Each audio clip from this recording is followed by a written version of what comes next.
আজকে মেয়ের বাবাদের অতিরিক্ত কাবিনের কারণে সমাজের শত শত যুবক বিয়ে থেকে দূরে চলে গিয়ে অশ্লীলতা বেহায়াপনার মধ্যে লিপ্ত হয়ে যাচ্ছে। ঠিক কিনা কথা বলে? কোত্থেকে দেবে কাবিন? কেন দেবে কাবিন? এত টাকা কি কারণে দেবে? মা ফাতিমাতুজ জাহরা রাদিয়াল্লাহু তাআলা তুলনা দিচ্ছেন, ফার্নিচার নেওয়ার সময় কাবিনের সময় দিতে পারেন না। মোহরে ফাতেমি কত ছিল? বর্তমান সময়ে বেশি হলে 2 লাখ টাকার কাছাকাছি হবে। এখন 20 লাখ টাকা, 15 লাখ টাকা। এখানে বোধহয় কম আছে না? কি কম? কত? 8 লাখ। ভালো আছেন ভাই? আর একটু কমুক, 5 লাখে চলে আসুক। দেখেন বিয়ে ভেঙে যাবে, এই চিন্তা করবেন না। মেয়ের বাবাদেরকে বলবো, ছেলে দেখার সময় ছেলে অফিসে চাকরি করে, ছেলে সরকারি চাকরি করে, ছেলের চাকরি স্থায়ী, ছেলের বাবার এত টাকা আছে, এগুলো দেখবেন না। দেখবেন ছেলে আল্লাহওয়ালা কিনা। শেখ সুলতান সৈয়দ আব্দুল কাদের জিলানী রহমতুল্লাহ আলাইহি নানাজান হযরতে আব্দুল্লাহ সোমাই, সুবহানাল্লাহ জোরে বলেন না, উনি মেয়ের জন্য পাত্র খুঁজতেছেন। কোথায় জানেন? আমাদের মতো বড় বড় অফিসে গিয়ে না, আমাদের মতো বড় বড় ব্যবসায়িক প্রতিষ্ঠানে নয়। উনি পাত্র খুঁজতেছেন পাহাড়ে পাহাড়ে, নদীর পারে পারে। ঘুরতে ঘুরতে ঘুরতে ঘুরতে দেখেন হঠাৎ একটা যুবক এসে বলে, বাবা এই আপেলটা কি আপনার গাছের? উনি বলে, কোথায় পেলেন? বলে, খাল দিয়ে নদী দিয়ে ভেসে যাচ্ছিল আপেলটা, আমি তুলে অর্ধেক খেয়ে ফেলেছি। এখন চিন্তায় পড়ে গেছি কার না কার গাছের, খেয়ে তো ফেলেছি, কাল হাসরের মাঠে যদি আটকে যাই, তাই মালিক খুঁজতে এসেছি। এমনিতে আমি মাসলা জানি যে নদী থেকে কুড়িয়ে পাইলে খাওয়া জায়েজ, রাস্তায় কুড়িয়ে পাইলে খাওয়া জায়েজ, খাওয়ার জিনিস, কারণ না খাইলে এটা অপচয় হয়ে যাবে, খাওয়া জায়েজ। তারপরেও আমার ভয় হচ্ছে। বাবা বলেন তো, এই আপেলটা কি আপনি মালিক? যদি আপনি মালিক হয়ে থাকেন আমাকে একটু মাফ করে দেন। তখন তিনি মনে মনে বলতেছেন, হযরতে আব্দুল্লাহ সোমাই বলে, মেয়ের জামাই তো পেয়ে গেলাম। প্রশ্ন করেন, ও আব্দুল্লাহ সোমাই রহমতুল্লাহ আলাইহি, আপনার মেয়ের জামাই কি masters, BCS, MBA, doctorate, PhD? বাপকে, বাড়ি কোথায়, বংশ কি, কিছুই দেখে নাই। ঘর বাড়ি আছে কিনা দেখে নাই, দেখেছে তাকওয়া। ইয়া আইয়ুহাল্লাযীনা আমানু ইত্তাকুল্লাহ দেখেছে, ইত্তাকুল্লাহ দেখেছে। তাকওয়া মানে চলা ফেরা, উঠা বসা, কটা বার্তা, যাওয়া খাওয়া, দেখা ভাবা, প্রত্যেকটা বিষয়ে মনে করা। কই দেখে না দেখে, খোদা দেখ রাহা হ্যায়। কেউ দেখুক আর না দেখুক, আমাকে তো আল্লাহ দেখছে। এটাই তাকওয়া।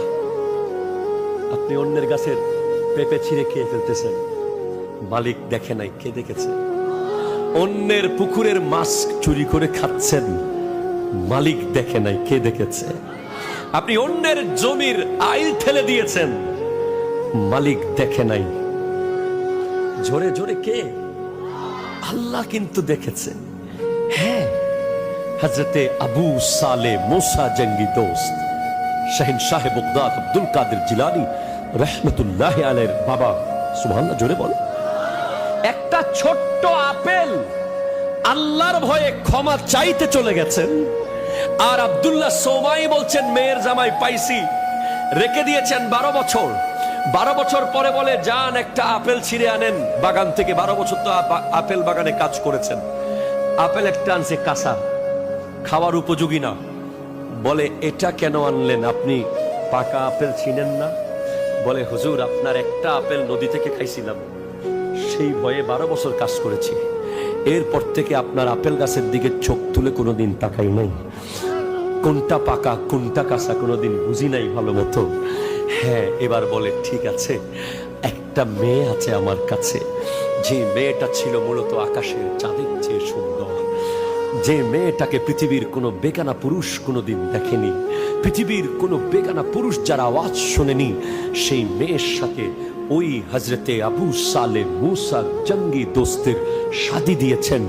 বাপ আজিমুশ-শান নেককার, মা আজিমুশ-শান নেককার, যেই দুজন মিলিত হয়েছে, পেট থেকে বের হয়েছে গোটা পৃথিবীর আউলিয়া বোর্ডের চেয়ারম্যান আব্দুল কাদের জিলানী। আপনি এখন মেয়ের জামাই খুঁজতে যাচ্ছেন আন্তর্জাতিক সুদী। জানি আমার কথাগুলো করা হবে, বেশি করা। আন্তর্জাতিক সুদখোরকে আপনি মেয়ের জামাই বানাচ্ছেন, ইন্টারন্যাশনাল ঘুষখোরকে আপনি মেয়ের জামাই বানাচ্ছেন। দেখতেছেন না, দেখতেছেন বাড়ি আর গাড়ি, কিন্তু প্রত্যেকটা দানা যে হারাম খাবে আপনার মেয়ে।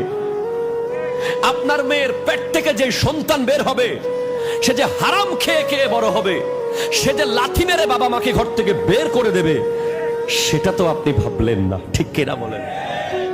এখন মসজিদের ইমাম সাহেবের জন্য যদি মেয়ে দেখতে যায়, কি হাবাই বলব? ইমাম সাহেব আর কি হাবাই?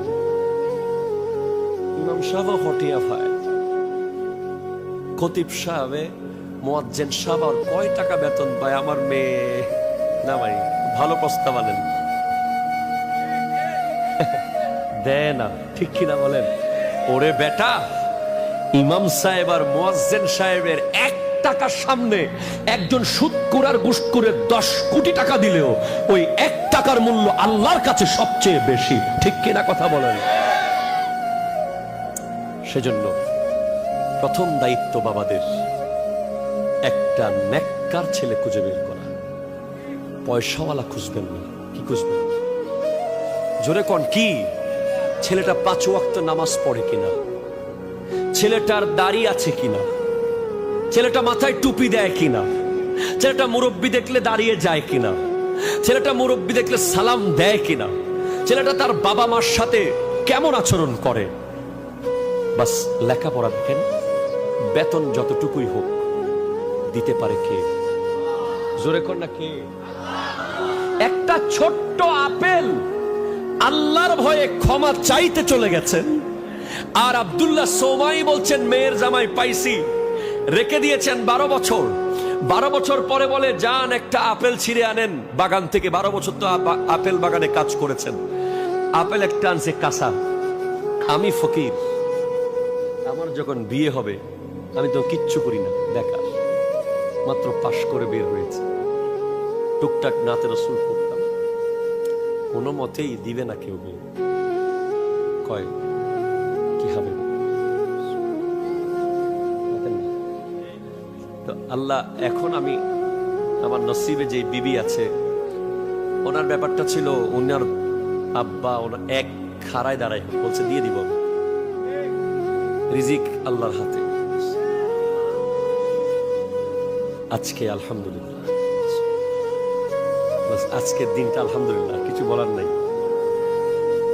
জোরে বলেন সুবহানাল্লাহ। তো দরুদ শরীফ।